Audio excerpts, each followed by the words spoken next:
Hello, everybody. My name is Mike Maniscalco with IHEGI. Today's webinar will be a IHEGI dealer-only roundtable where we invite dealers on a regular basis to talk about their transition to remote network management services, to service contracts, how they've been successful, how they've failed. The goal here is we want you to be able to learn and take away from what others have done. So this is a pretty interactive roundtable where we have 2 to 3 guests typically who discuss their experiences and share them with you.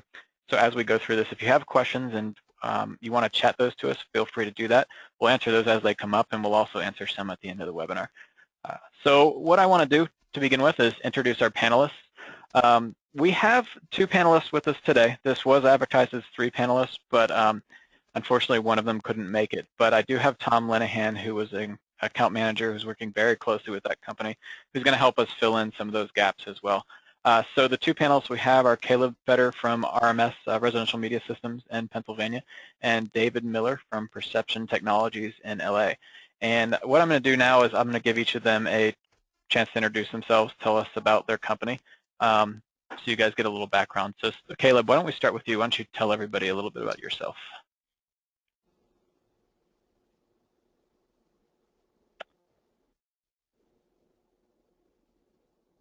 All right, Caleb, I'm not hearing you. If you're muted. Oh, shoot, sorry, I muted my microphone. Yeah, all right. Giving your intro, so I didn't Perfect. sneeze or cough or do anything stupid. But all right, we hear you now. So sorry about that. So my name's Caleb Fetter. I'm owner and president of Residential Media Systems, or RMS, as we go by now. Our company was founded in 2001. It was actually kind of a name change from an old school company back when in-wall speakers were pretty innovative. So we've been around for quite a while, weathered a few storms, and have kind of come out the other side. I have been in the AV industry since 2001. I started with another company and then came to RMS in 2006, and then actually purchased the company almost 2 years ago now from the founding owner.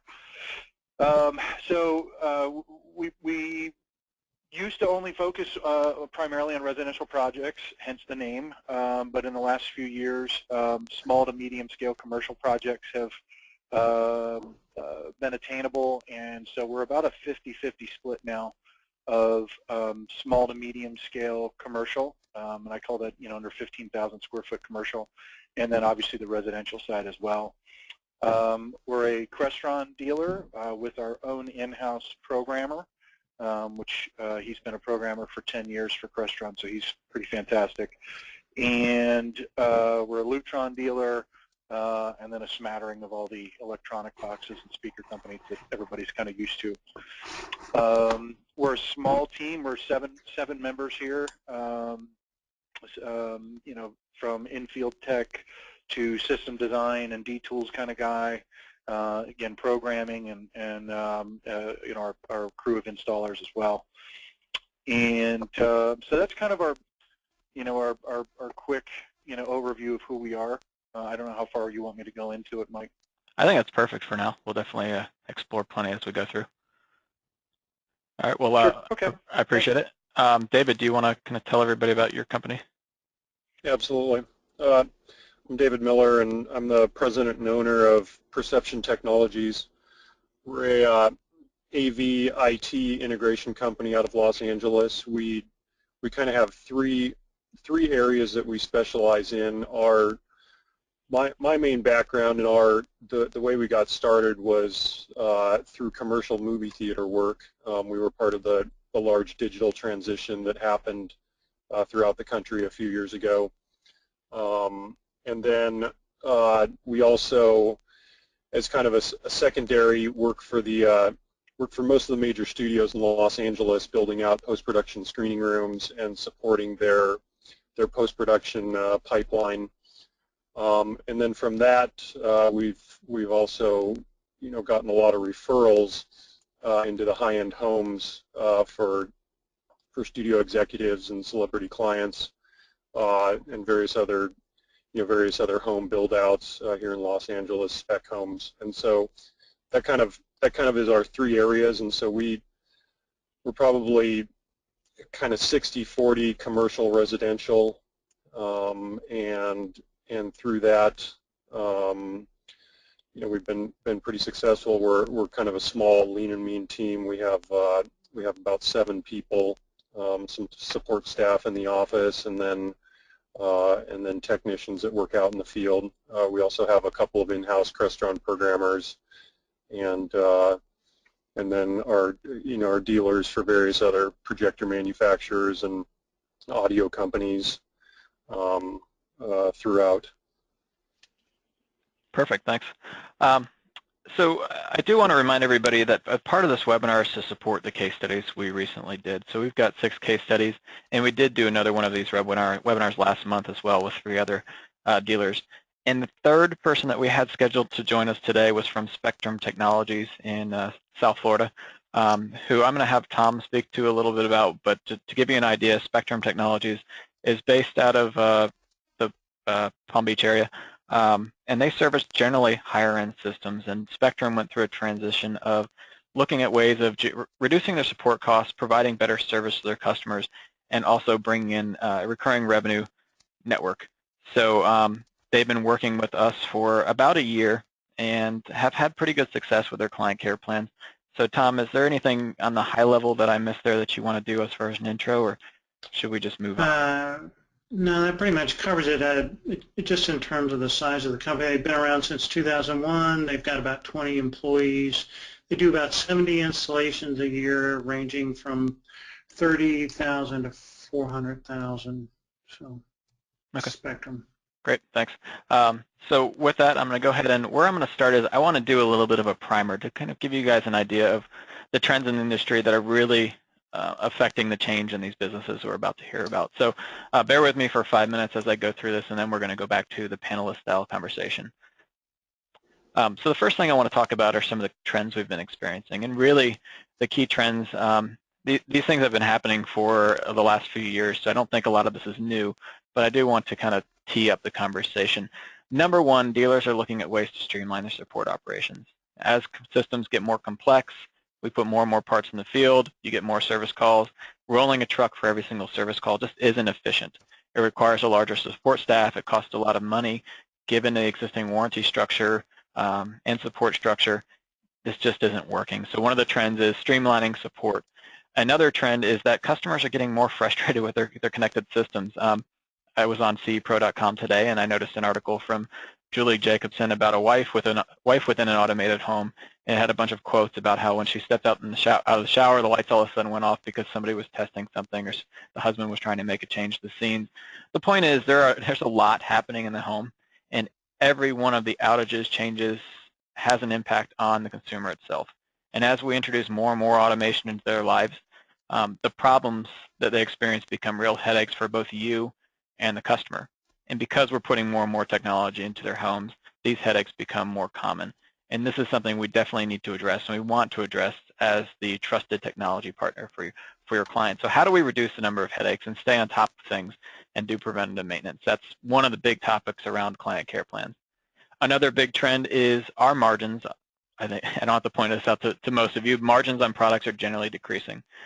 You don't sell touch panels, which are $5,000 and carry 50 points of margin anymore. You sell an iPad with Cost Plus. You're not selling a Control 4 or Crestron dedicated thermostat that's several $100s with good solid margin. You're selling a $299 Nest thermostat where you're just doing, again, Cost Plus. So we need to find ways to rely less on margins in the business. Yes, you have a few products that are key, like high-end audio, which still carry margin for now, but generally when we talk about networking and next generation automation products, our margins are going to decrease, which means at the end of the day we're relying more on services. And I think one of the things our industry has always been great at is providing a level of service that our customers can't find anywhere else. They're not going to go to a big box retailer and get the same level of service. And this is what keeps us a cut above the rest, and this is what continues to keep us a cut above the rest. Service and support is a leading challenge for some of the biggest companies in home automation today, and we're talking about the AT&Ts and Vivint of the world. So if we can provide a higher level of service to our clients, we're going to maintain those relationships, and we're going to maintain a solid business, and that's the goal here.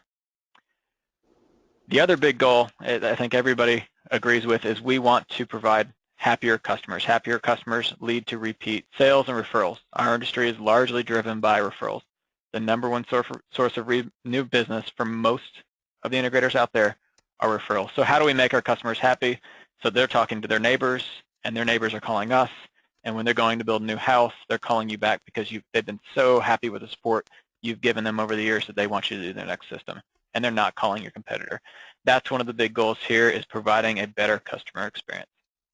One of the other key components here is recurring revenue. And this is where the client care plan really shines.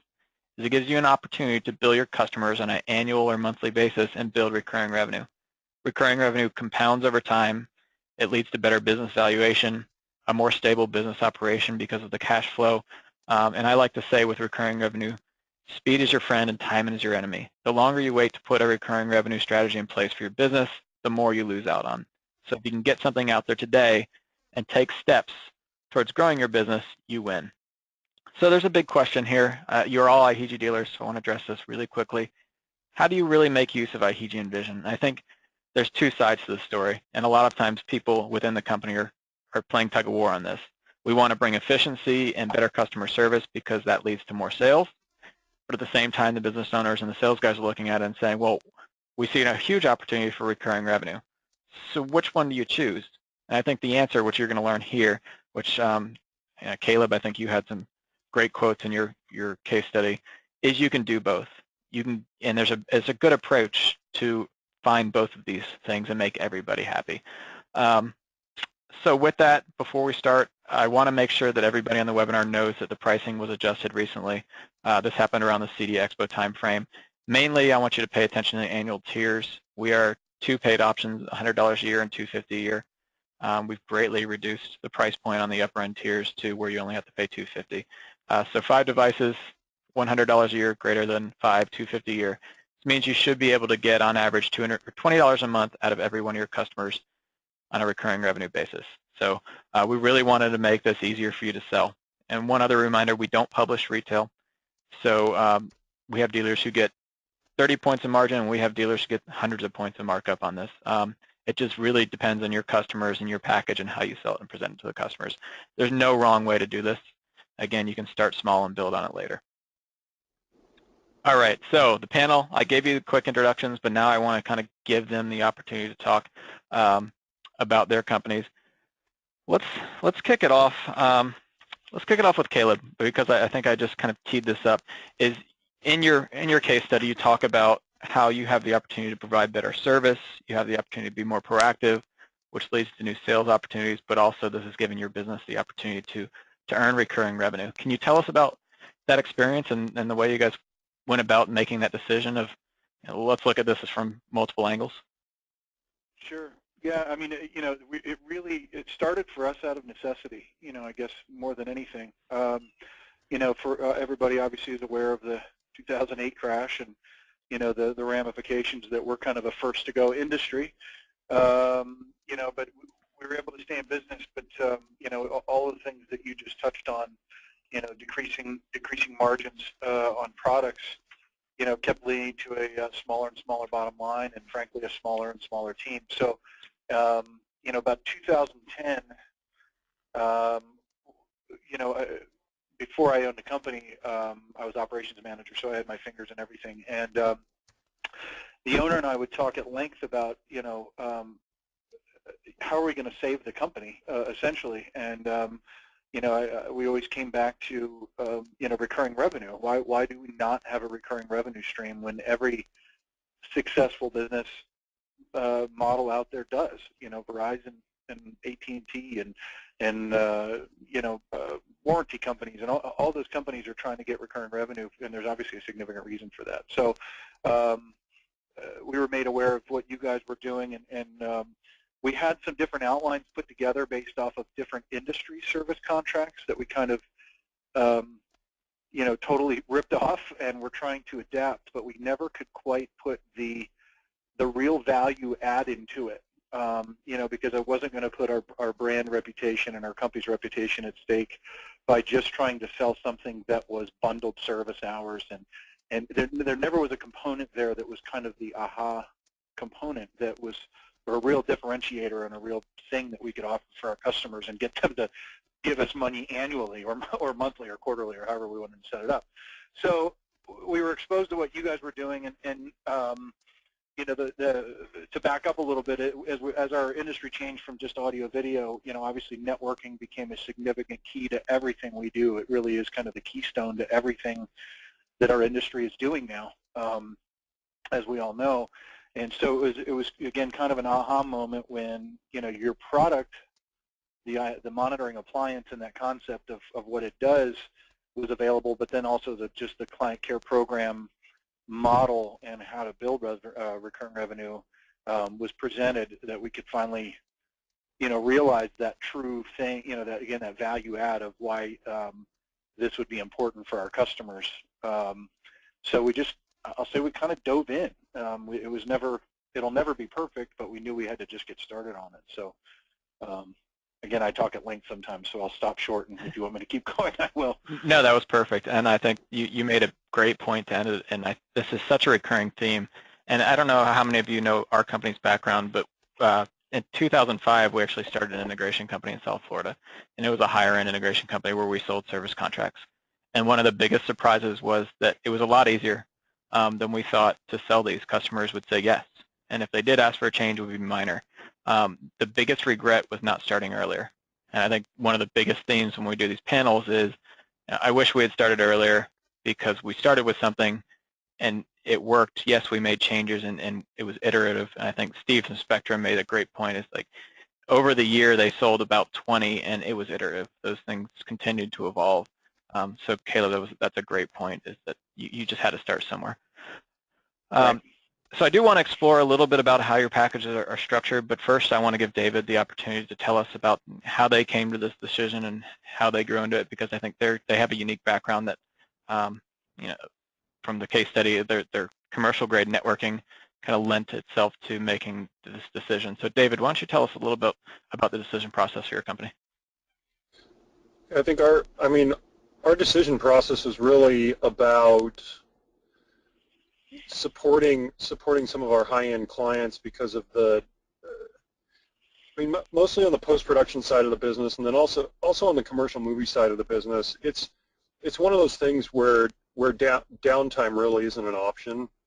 And so from practically the very start of when I started the company in around 2007, 2008, and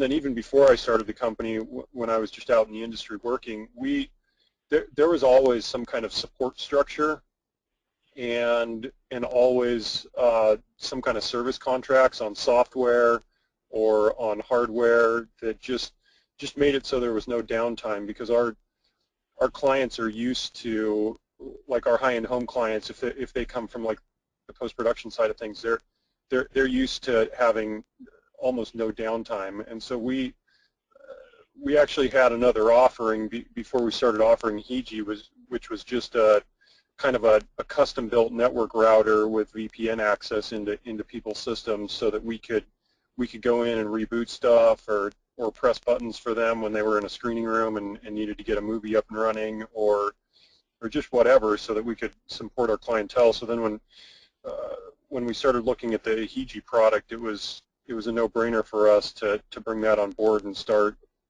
kind of integrating those into our existing service contracts as they came up for renewal annually, or you know, on new builds, just to automatically spec those, because it was a much easier way to monitor everything and log into the systems, and we didn't have to worry about you know, is stuff behind some kind of weird firewall or something like that, because within the Connect Ninja and all that stuff, it just works. And it actually offered an interface for us to monitor a lot more things with the system health. Like we have a module that monitors projector hours, so we can recommend to our clients when to change their lamps on their projectors, and just various other things. So it was kind of, because of our background with, I guess, with the studios and the movie theaters, it was the service contracts were already there, and we've just they've evolved into something else. Thanks in part to what we can offer with the AHEG product. Yeah, it's interesting. I mean, the network is also a big component of this, and I think has allowed us to do so much more and give us this whole other aspect, like Caleb said. Without the network management component, it was the harder sell because it was a little bit of preventive maintenance, a little bit of prepaid labor, and a better level of service, but nothing else beyond that. So I think that's definitely been a big trend that's helped with the success of these plans. Mm-hmm. Okay. Tom, I'm going to highlight a couple of things from Spectrum, but I want you to also add if I miss anything. One of the things I think is interesting is Caleb's kind of decision came with a change in the organizational structure when he took over as owner, which was very similar for Spectrum. Spectrum was another integration company, and when they made this decision consciously to grow the business, it was made because of a change in control, a change in ownership, and that's one of those big drivers where you step back and you take a look at the business and say, okay, this is where we are today, where do we want to be, and how do we get there? So that's a shared commonality, which I thought was interesting and hasn't come up in other discussions. But I think one of the other things that was really important for Spectrum was given their clientele, they are a seasonal market, so customers are in and out of town quite a bit. And they'll go for 6 months out of the year with nobody being in the home. And when they show up, something was not working. So preventative maintenance was a key focus and a key feature of their plan because the customers appreciated the fact that they were in there even when they weren't there, even when they weren't at home, testing the system to make sure that they were in town, it would be working. And I think selling that concept of preventative maintenance is pretty important in that there's so much happening behind the scenes that we need to keep everything up to date and running properly. It's like a car. You need to do the tune-ups to make sure you don't have bigger problems in the end. And then, Tom, is there anything else that you want to add from the Spectrum point of view based on Caleb and David's comments? Well, I mean, it's kind of repetitive, but basically when I started working with Steve Kaiser on their client care plan, when I started talking to him, et cetera, it was driven, really two things. It was one on saving on truck rolls, being more efficient about the service. The second was recurring revenue, and the third thing had to do with recognizing the increasing complexity of the home automation systems and the networks and that sort of thing. So all of that, as I recall, were big drivers for them and moving forward with it. Okay, great. Well, I want to now give you guys the opportunity to tell us what your client care plans look like and how they got to that point. So we'll go in reverse order. David, I'm gonna start with you this time. Can you tell us what your offering looks like? Sure. We have, because of our commercial side and our residential side, we kind of have two product categories. We have kind of like a residential client care plan, and then we have a commercial client care plan. And then each one of those is tiered. We have a platinum level, or we have a white glove level, a platinum level, and then a gold level. And with those plans, it's really it kind of starts with the base set of like quarterly visits, quarterly PM visits, remote monitoring, unlimited phone support, various things like that, and then we build on that for the gold package. It's more visits, still unlimited phone support. We offer spare parts, access to kind of our spare parts inventory, because with a lot of our clients, like, we don't want them to be down on a weekend or on a Friday night, and so we have spare processors and spare network switches and spare control boards for some of the projectors that we sell, so that we can roll out at any point and get someone back up and running, even if it's on a temp piece of equipment, just to get them going. And then with our white glove service, it's kind of tailored towards some of our like celebrity clients and kind of movie industry people, and with that we offer a weekly service where we go to the studios every week and pick up first run content and load it into their digital cinema systems, and that's like an unlimited service once they sign like a white glove contract. And then everything includes like the remote monitoring and kind of preventative maintenance calls where we can monitor the equipment and call the client to schedule downtime or schedule service visits for preventative maintenance. And then, you know, the top tier system or the top tier offering also is a way for us to really ensure that the system is always operational, because we're out at clients' houses like anywhere from 3 times a month to, you know, 1 or 2 times a month loading content. And so while we're on site, we test everything to make sure that when they come in and use their screening room or use the rest of the house, like everything's working perfectly. And we just kind of have, you know, sheets, checklists that we go through every time we're out there to check on stuff, to make sure that we're just staying on top of, you know, every bit of equipment and everything that they do. Okay. And then, oh, sorry. Oh, go ahead. Oh, and then on our commercial side, it's kind of a similar package. Just the pricing kind of changes depending on, you know, the size of the system and what we're doing, but it's still a white glove, a platinum, and a gold service level, and it still offers, you know, remote monitoring if we're allowed external access to the network. And it offers PM visits and unlimited phone support and that type of stuff. So similar to the residential side, but just more tailored to some of our commercial offerings. Do you find that you have more success with commercial versus residential, or the other way around?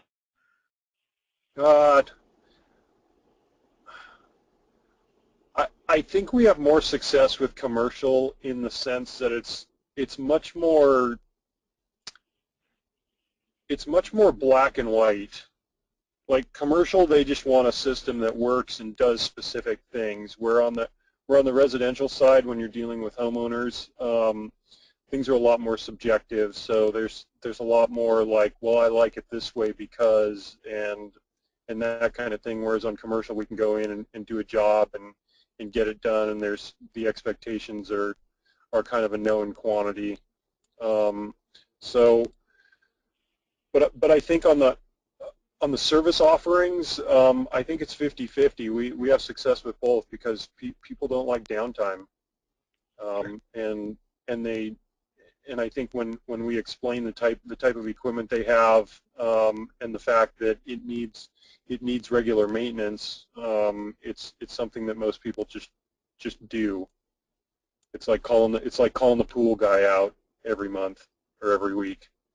Yeah, those analogies are helpful for sure. Do you find those analogies helpful in explaining these services to the client?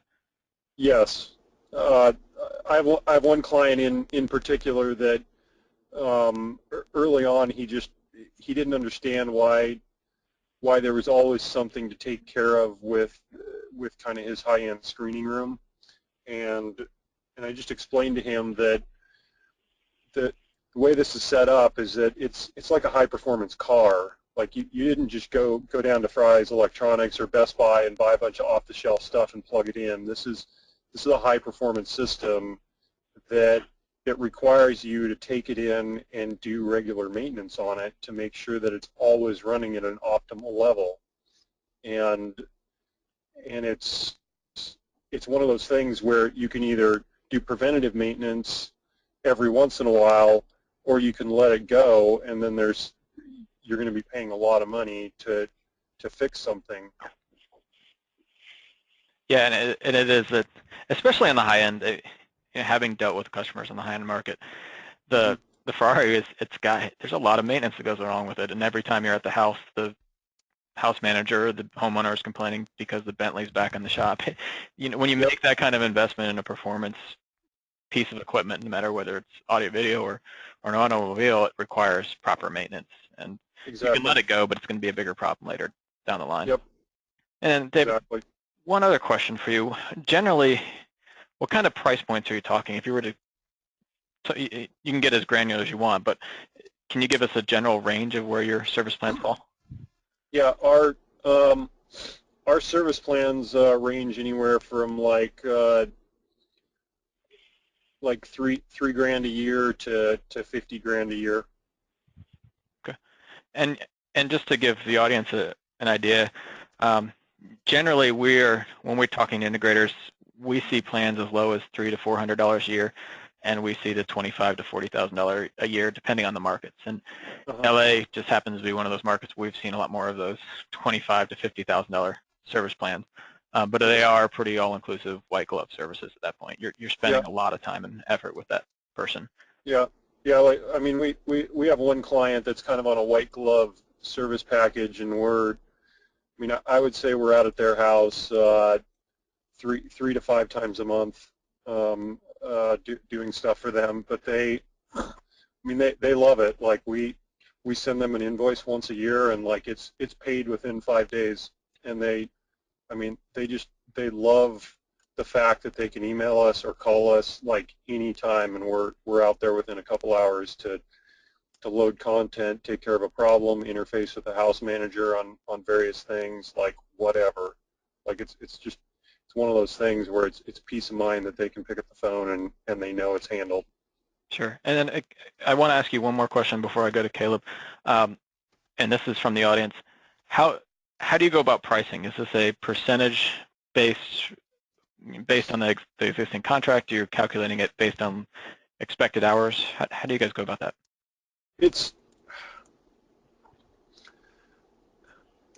That's a tough one. It's almost case by case. Like we have kind of set packages that work for probably 60 to 70% of what we do, and then the other 30% is really case by case, because we do. I mean, everything's custom. We just got done with a commercial project that has various executive offices and conference rooms and 4K screening room and all this stuff, and that doesn't fit into just our off-the-shelf model, and so we're in the process of designing a support package for them based on what's there, what needs to happen, who the client is, and what they want, and that's just kind of a custom pricing tier, and we take various parts of our existing support contracts and kind of meld it together into what they have, and then give them an offering and try and give them one or two options as to what they're willing to spend and what their expectations are. Yeah. But I think something just came to mind that I just wanted to share. I think it's important not to undercut yourself. And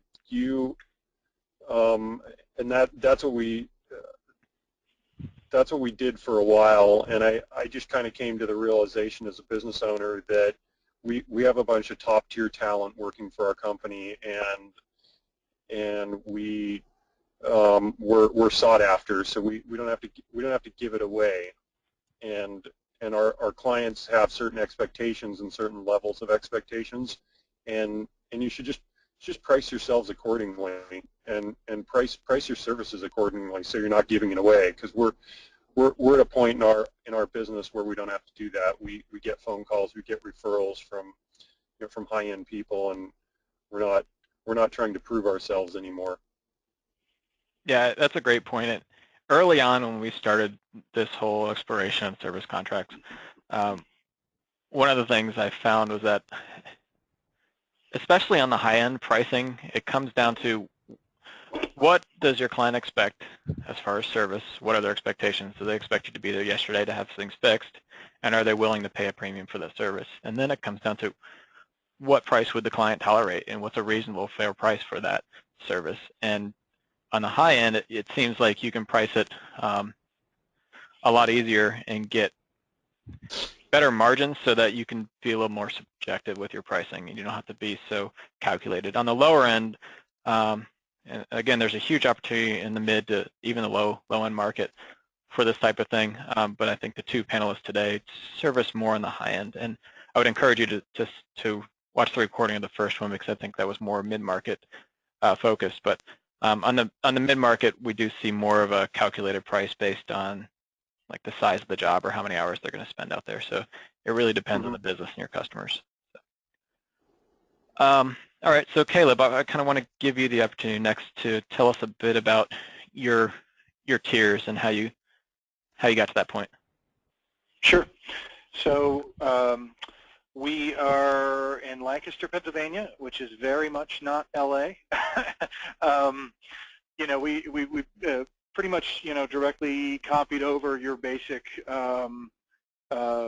tiers that you had described when you guys presented this to us, or when you guys unveiled kind of the, you know, client care program. So, you know, we have a bronze, silver, gold, you know, a three-tiered approach.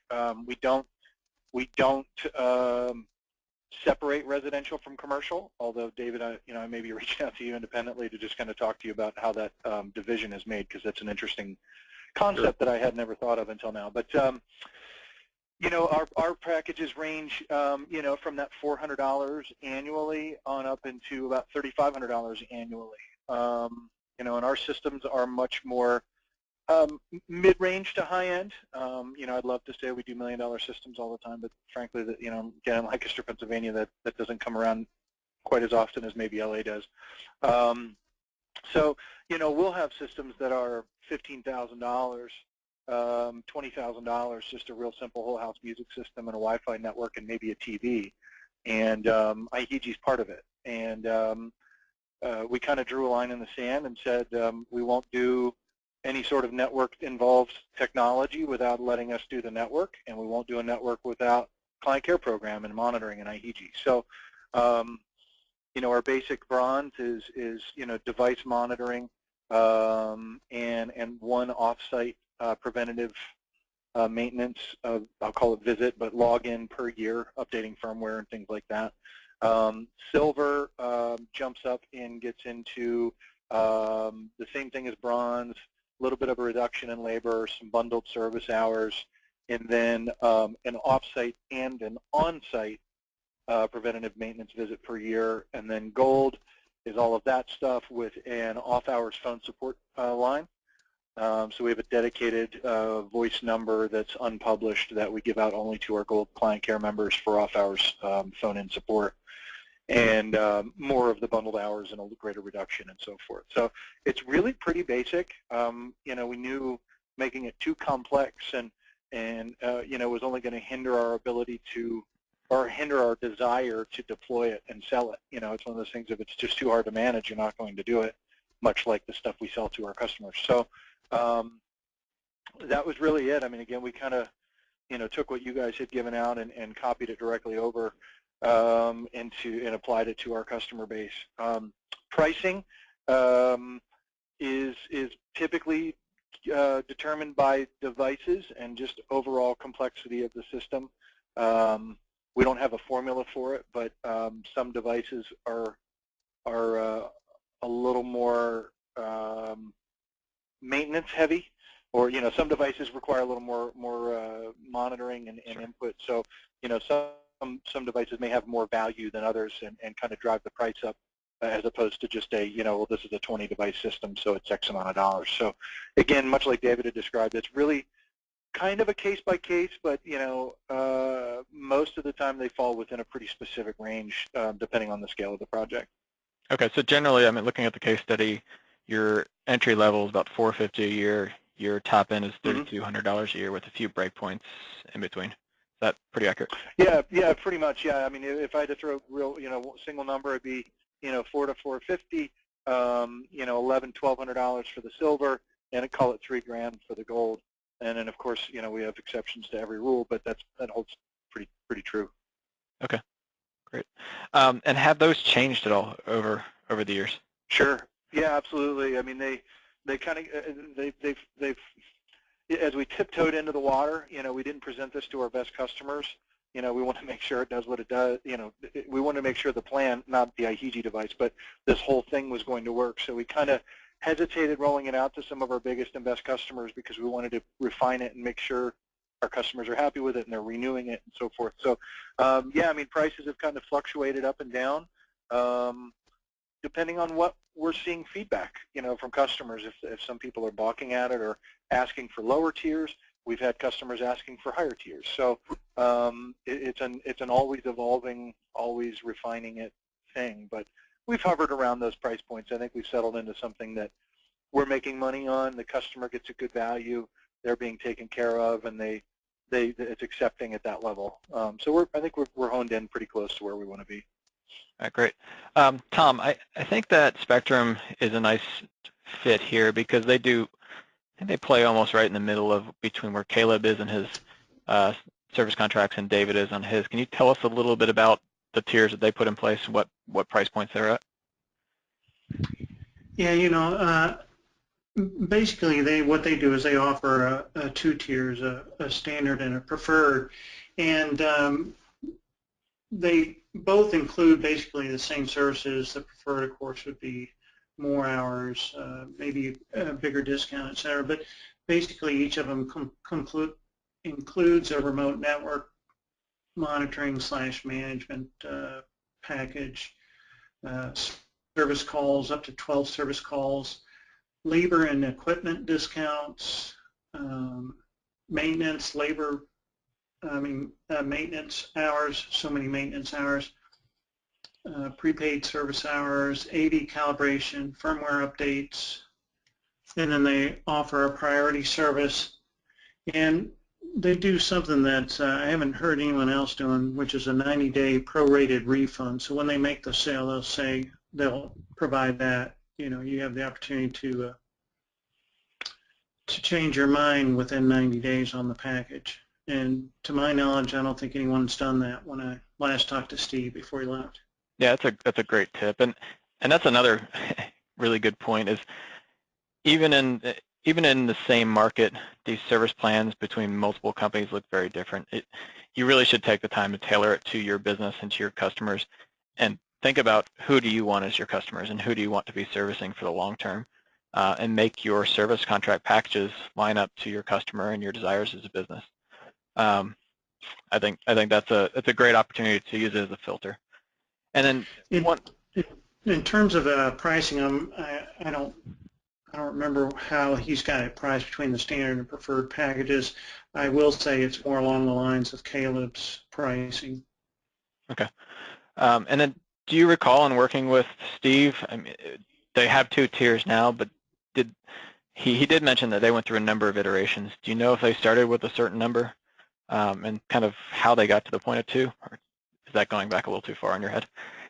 Yeah, that's going back too far. I don't know. That's fair. I know for a fact they made a number of changes, but I think the changes they made weren't so much in the offerings, the number of tiers, but it was more in the pricing. I think they came out of the gate with a little bit too aggressive pricing, and they had done some early testing of it with some of their existing customers and came back and tooled around with it, refined it. So. Okay. And Caleb, you did mention that you did some testing on pricing, and you didn't go to your best customers first. But I was curious, David, from your perspective, how did you guys approach it? I mean, did you just go out and say, okay, 100 of these customers are getting offered this plan, or did you take a more measured approach to testing the pricing in your packages?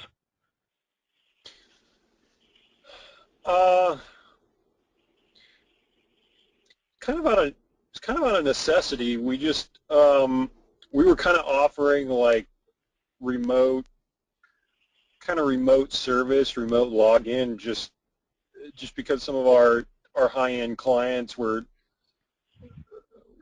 putting in these systems, and we just kind of wanted it so we didn't have to go out there like every other week to fix a little thing, and so it was like part of the networking package. We just had VPN access into the system, and then we were like, oh, this is great. We don't have to roll out to, we don't have to spend an hour and a half on the road heading out to Malibu on a Friday night when traffic's horrible. We can just log in and like fix little things, and then I think it just kind of evolved into more of a well, we should we should productize this and offer it as like kind of a package to some of these people.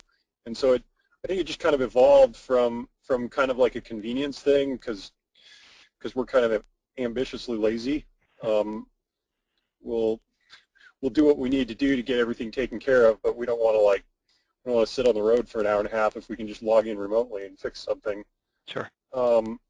And so from that, and then it just, I think at just one point we kind of came up with a document with kind of a some talk and some text about here's why you want to do preventative maintenance, here's why you want a support package, here's the convenience, here's how much it would cost you if you didn't have a support package, here's the emergency call rate, and based on history, here's how many emergency calls we typically do for some of our clients, and here's how much it would cost, and here's how much it costs if you don't take care of your projector. If you lose a light engine or something, that's like 20 grand because the coolant ran out on the projector. And so just little things like that into a document, and then we just started passing that document around to a lot of our clients, and they're like, well, this is great, we'll just sign up. Yeah, it's funny. And when we had that integration company again in Florida, it's a very similar experience. We had our VPNs, and we had our kind of hodgepodge remote monitoring systems pre-IHG, and this was just something we did so that we could save ourselves headaches and make the client happier at the end of the day as well. And then it kind of evolved into, hey, we could make a product and sell a service contract, and that kind of involved it. Hey, we could make a product and we could call it IHG, and here we are today. So that's a good story. Okay, Caleb, do you have anything you want to add to kind of the testing and pricing and rollout there? I don't think so. Okay. Yeah, you did touch on a lot of it up front. So I do have another question from the dealers out there. How are you guys billing for your client care plans? Do you do it monthly, annually, quarterly, multi-year? Where did you settle, and is there a standard, or do you just do it based on what the client wants? And we'll start with Caleb and have him give us a quick overview of that. So our plans are billed annually.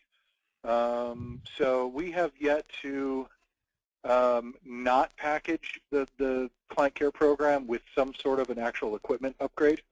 The nice thing about our client base is we can approach them and say, hey, there's some great new stuff, and by the way, you really need to upgrade your network, and as part of that is this service. So we roll that first year billing right into the proposal. They see how much it is. We don't hide it, but we say it's part of the upgrade. You're covered for the first year, and then each subsequent year is billed annually. Okay. And David, what about you all? How do you price them?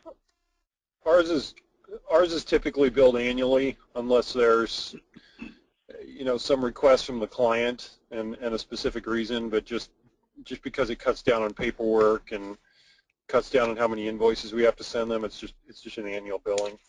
Yeah, and I think that's how Spectrum is billing as well.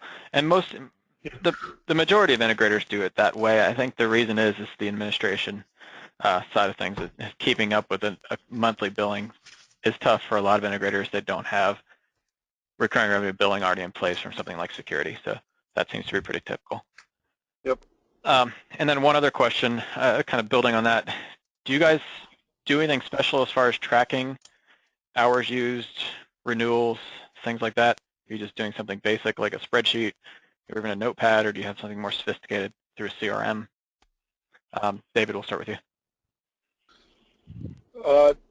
Ours is just done in accounting, like when our staff turns in their time cards, they tie hours to jobs, and then we can just kind of track various clients and see how their support packages are going, because it's kind of a separate thing in the accounting software for their support contracts, so we can see, is it profitable, are we spending too many hours out here, that kind of thing. We are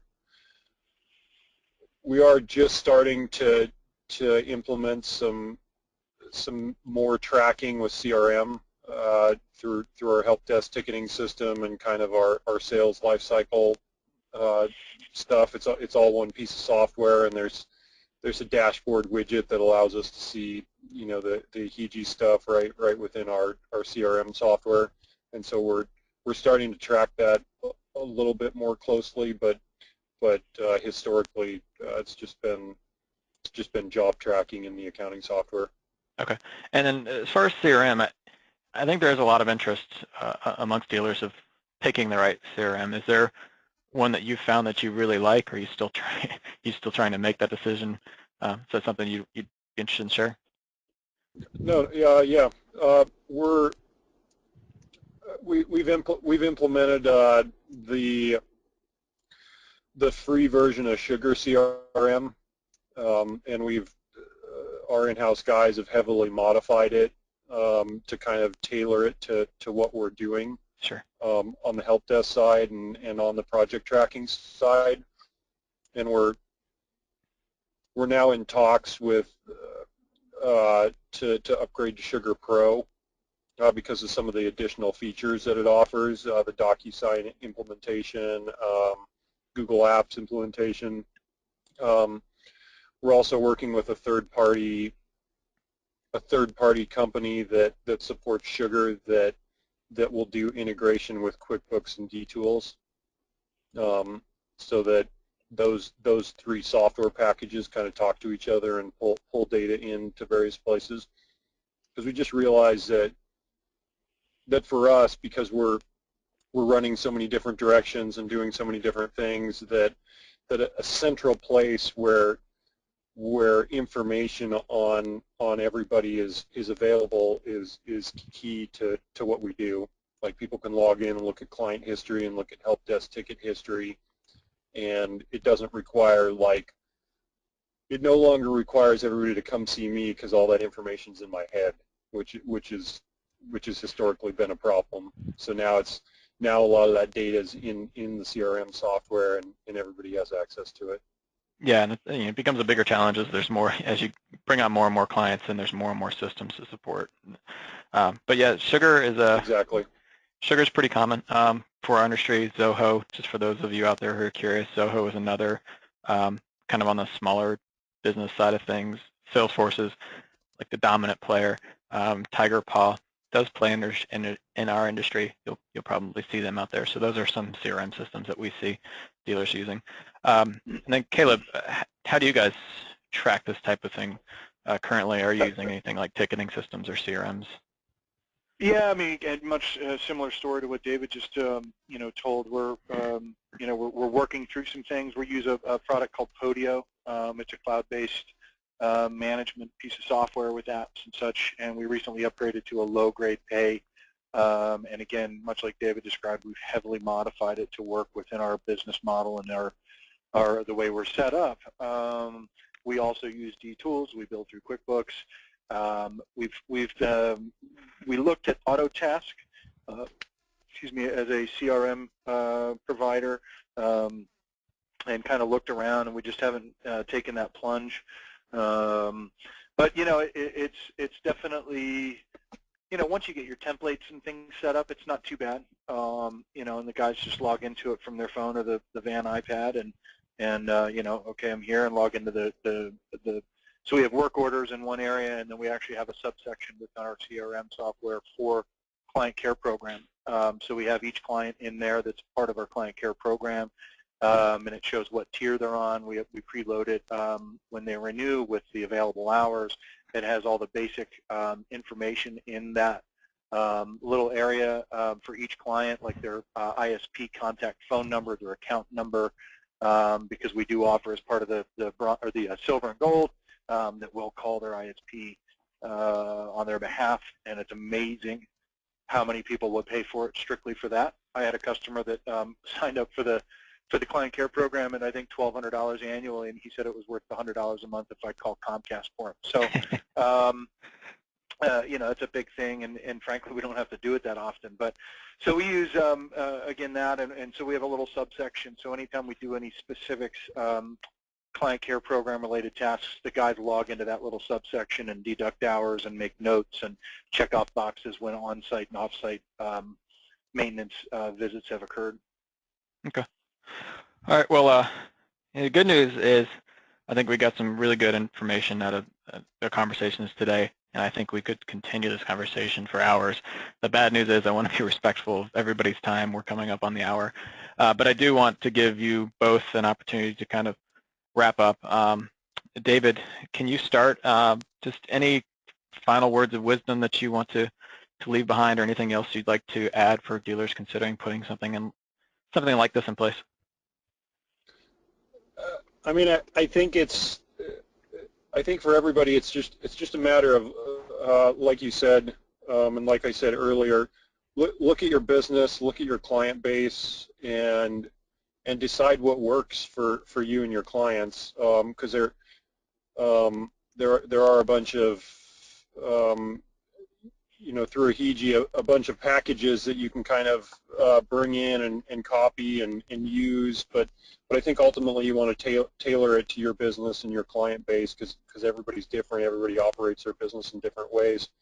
And then the last thing, like I said earlier, just don't undercut yourself. Realize that you offer value to this process, and make sure you price things accordingly so that you're not losing money or giving something away that you shouldn't be.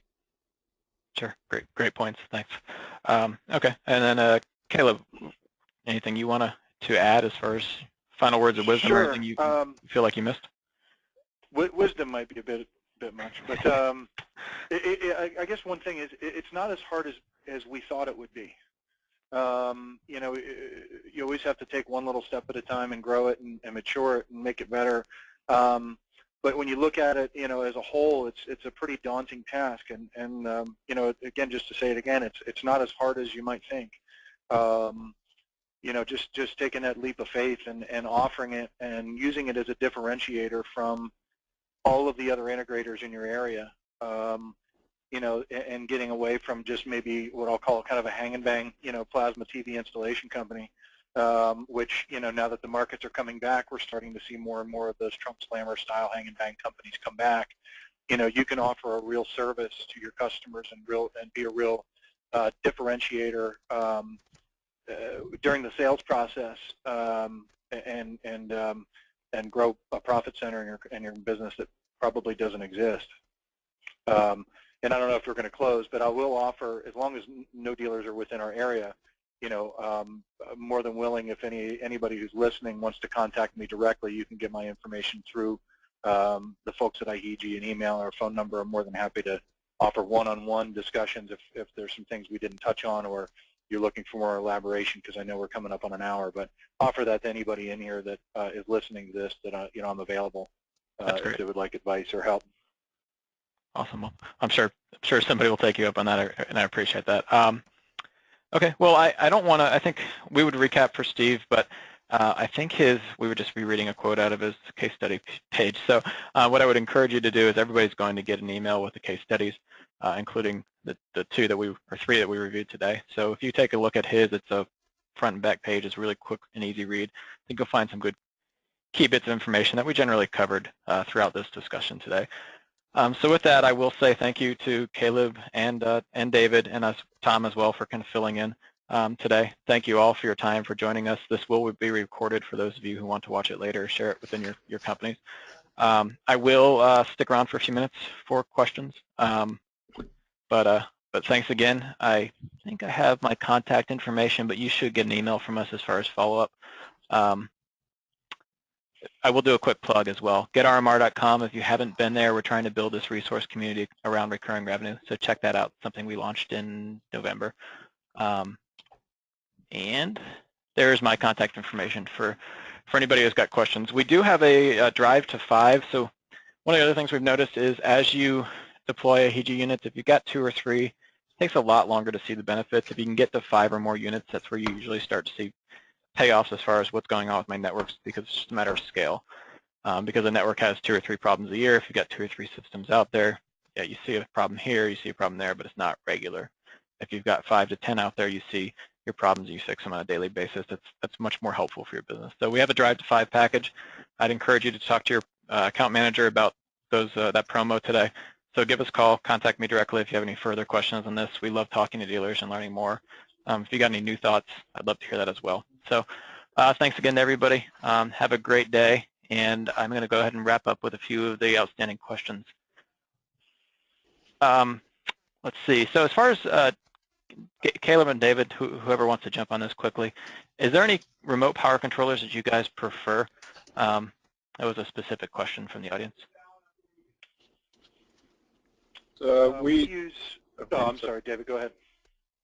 We typically use like Blue Bolt stuff or APC stuff, and we've had pretty good luck with it. Okay. Yeah, we use the APC stuff, and actually we use the Wattbox devices as well.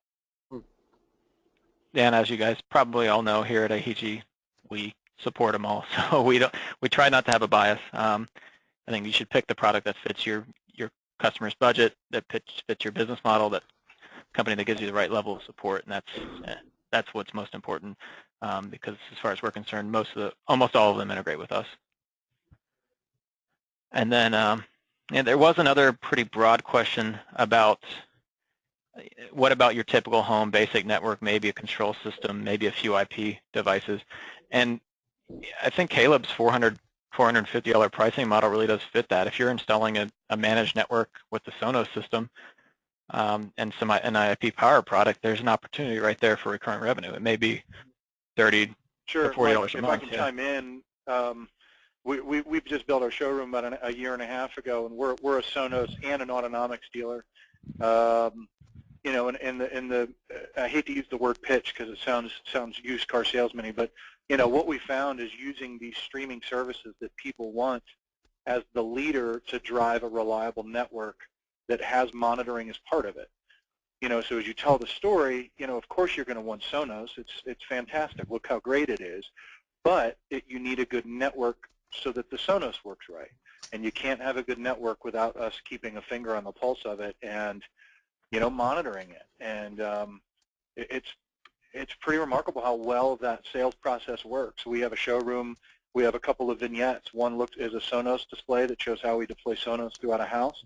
And then there's another display 15 feet from it that looks almost identical, and it's strictly for IHG. So we have a WAP mounted on it and an iPad right there, and we can show how we can reboot it through the web.